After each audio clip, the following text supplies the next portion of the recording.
Մեկ մարդու կյանք խլած միջադեպը հենց այստեղ է տեղի ունեցել։ Աջափնյակի թաղամասերից մեկում փետրվարի 18-ին 15:00-ի սահմաններում մի խումբ անձինք անկանոն կրակել են միմյանց ուղղությամբ, որի հետևանքով 7 մարդ մարմնական տարբեր վնասվածքներով տեղափոխվել է բժշկական կենտրոն։ Նրանցից մեկը մահացել է հենց վիրահատության սենյակում։ Ներքին գործերի նախարարությունից հայտնում են, որ հանցագործության համար կասկածվողների ինքնությունները պարզվել են, սակայն նրանց բացահայտել չի հաջողվել։ Օպերատիվ հետախուզական աշխատանքները շարունակվում են։ Բնակելի թաղամասում օրը ցերեկով միմյանց դանակահարել ու գնդակահարել են։ Արյան հետքերն այս հատվածում դեռ թարմ են։ Կրակոցի ձայները լսել են բնակիչները, բակում խաղացող երեխաներն էլ վախեցել։ Ձեն այնքան բարձր է, որ երեխեք անգամ այդ ձենից վախից փախան։ Միջադեպին ականատես բնակիչները չեն ճանաչում մասնակիցներին, ասում են, իրենց բակը հանգիստ ու խաղաղ է։ Զարմացած չեն միջադեպից, բայց զարմացած են, որ իրենց բակում է տեղի ունեցել։ Վերջերս շուշուտ ենք լսում նմանատիպ բաներ, դրա համար ապրում ոնց որ սովորական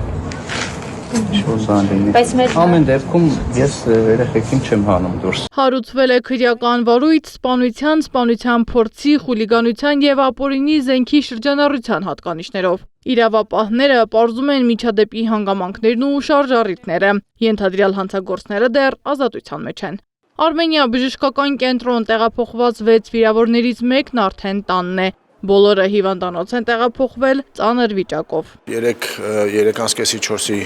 շրջագայքում 7 տուժած են տեղափոխվել Արմենիա Հանրապետական բժշկական կենտրոն եւ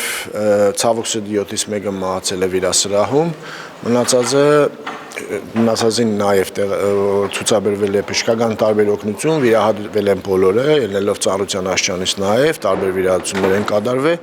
Փառք Աստծո, հիմա բոլորի վիճակը կայուն է, մենք ծայրահեղ ծանր կամ ծանր հիվանդ չունենք, վերահսկելի իրավիճակ է, միջին ծառայության է գնահատվում։ Հայաստանի Հանրապետության մարդու իրավունքների պաշտպան Անահիտ Մանասյանի կարծիքով նմանօրինակ միջադեպերի պատճառը կրթությունն է։ Երեկվա տեղի ունեցած միջադեպը մի շարք դեպքերում նաև մարդկանց կրթության եւ մշակույթի հետ կապված խնդրահարույց